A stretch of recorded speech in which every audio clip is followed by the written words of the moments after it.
മോദി പെരുപ്പിച്ചതൊക്കെയും മാഞ്ഞു. മോദിക്ക് പിന്നിൽ ഒറ്റക്കെട്ടായി NDA സഖ്യകക്ഷികൾ അണിനിരന്നു. നിതീഷും നായിഡുവും പിന്തുണ ഉറപ്പിച്ചതോടെ നരേന്ദ്രമോദി മൂന്നാം വട്ടവും പ്രധാനമന്ത്രി പദത്തിലേക്ക്. കേരളത്തിൽ നിന്നുള്ള ആദ്യ BJP ലോക്സഭാംഗമായ നടൻ സുരേഷ് ഗോപി കേന്ദ്രമന്ത്രിയാവുമെന്ന് ഉറപ്പായതാണ് മറ്റൊരു സവിശേഷത. NDA പാർലമെന്ററി പാർട്ടി യോഗത്തിൽ നരേന്ദ്രമോദിയുടെ നേതൃത്വ മികവിനെ പ്രശംസിച്ച് ബീഹാർ മുഖ്യമന്ത്രിയും JDU തലവനുമായ നിതീഷ് കുമാർ വാചാലനാവുകയായിരുന്നു. രാജ്യത്തെ വികസനത്തിന്റെ പാതയിൽ മുന്നോട്ട് നയിക്കാൻ നരേന്ദ്രമോദിക്ക് പിന്നിൽ ഒറ്റക്കെട്ടായി അണിനിരക്കുമെന്ന് അദ്ദേഹം ആവർത്തിച്ചു.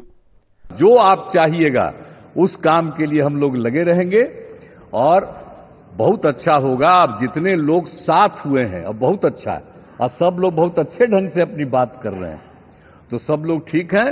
हम मिल करके सब लोग चलेंगे और हम लोग पूरा आपके साथ रहेंगे. और നരേന്ദ്രമോദിയുടെ നേതൃത്വത്തിൽ പൂർണ്ണ വിശ്വാസമെന്നാണ് ചന്ദ്രബാബു നായിഡു പറഞ്ഞത്. I am in the politics for the last 4 decades. I have seen so many leaders.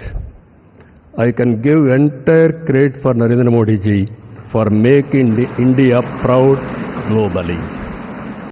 Narendra Modi ബുധനാഴ്ച ഭരണസഖ്യത്തിലെ അംഗങ്ങളുടെ യോഗത്തിൽ അധ്യക്ഷത വഹിച്ചു.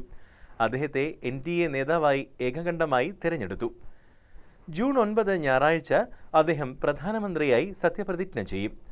യോഗത്തിൽ NDA പാർലമെന്ററി പാർട്ടി നേതാവായി രാജ്നാഥ് സിംഗ് നരേന്ദ്രമോദിയുടെ പേര് നിർദ്ദേശിച്ചു. ശേഷം സംസാരിച്ച അമിത് ഷായും നിതിൻ ഗഡ്കരിയും നിർദ്ദേശം പിന്താങ്ങി.